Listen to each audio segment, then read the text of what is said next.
Monsieur le Président, chers collègues, tout d'abord, nous répétons que l'externalisation partielle de notre compétence départementale concernant l'insertion au sein de ce GIP Activité a entraîné un manque de transparence envers son action.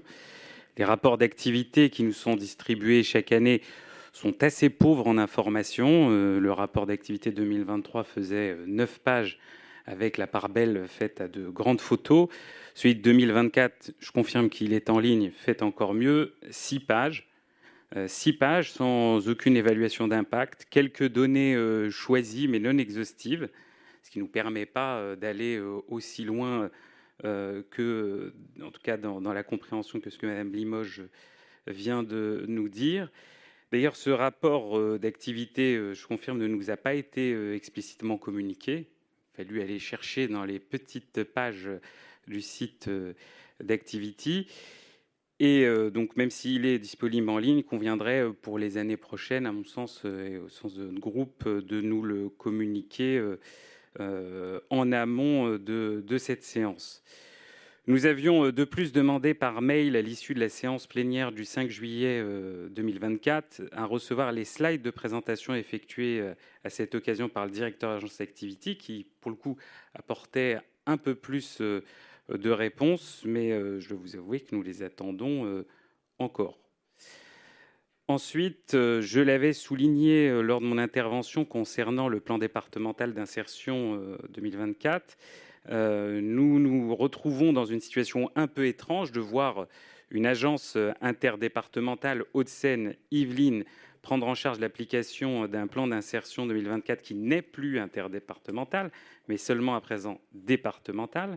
Donc comment une seule structure va pouvoir prendre en charge 2 plans d'insertion départementaux distincts avec peut-être potentiellement des différences, des contradictions.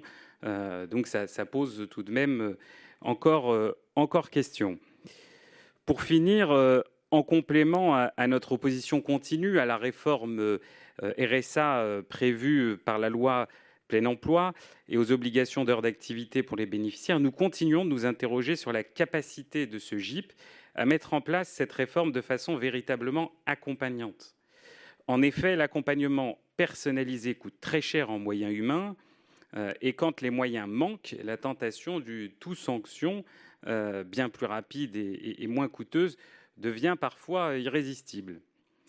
Or, ce rapport indique, je cite, « le programme d'investissement du GIP Activity qui permet essentiellement d'aider des structures présentes sur le territoire des Hauts-de-Seine à développer leur activité professionnelle en contrepartie d'un accroissement des postes dédiés à l'insertion des bénéficiaires du RSA ne fera pas l'objet d'une participation du département en 2025, le GIP disposant de la capacité nécessaire et suffisante pour faire face à ces dépenses. Cela contraste pour le coup avec ce qui est observé dans d'autres collectivités. Vous aimez souvent à pointer du doigt le 93, mais pour le coup, la Seine-Saint-Denis va doubler son nombre de conseillers insertion en 2 ans. Et pourquoi ? Ah ben pourquoi, renseignez-vous. Ils n'ont plus le RSA, ils ont négocié avec l'État la reprise du RSA par l'État. Oui, ça, je suis et en d'accord. échange que l'État leur donne un paquet de pognon pour augmenter et doubler l'insertion. Mais ils font le choix d'aller plus loin. Hein. Donc allez jusqu'au bout. Mais je suis d'accord, mais pour le coup, avec, on pourrait faire le choix également d'aller plus loin dans l'insertion, dans l'accompagnement. Oui. Et on ne me redonne pas de l'argent pour ça. Mais nous sommes un département qui avons les capacités de le faire. Ah ben, jusqu'à quand ? Eh bien, je pense que nous aurons encore les capacités, au moins pendant quelques années. Donc là, vous n'avez pas pris à bon escient l'exemple avec la Seine-Saint-Denis, vous les mettez encore sous terre. Bon, je ne suis pas d'accord. Mais vous êtes d'accord avec rien, de toute façon. C'est pas vrai.